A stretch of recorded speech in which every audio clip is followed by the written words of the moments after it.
And now, brethren, I commend you to God and to the word of his grace, which is able to build you up and to give you an inheritance among all them which are sanctified.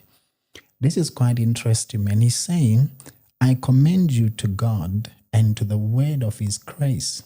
Another translation says, I commit you to God and to the word of his grace, which is able to build you up and to give you an inheritance.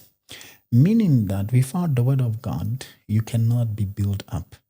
And if you cannot be built up, that means you will not be able to grow. And if you can't grow, that means you'll not become a mature man in Christ.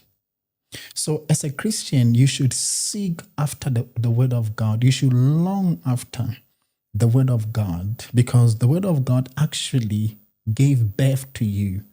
And your Christian maturity or your Christian growth is dependent on your consumption of the word, on you feeding on the word of God.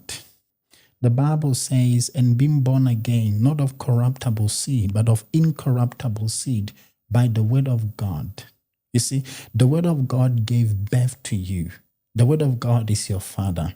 And the only way you're going to be built up as a Christian, or you're going to grow as a Christian, is by feeding on the word of God, is by consuming the word of God. If you don't do that, you'll be a Christian, but you remain a child Christian. You'll be a Christian for many years, but then you will not grow at all, because there's no Christian growth or Christian maturity outside the word of God.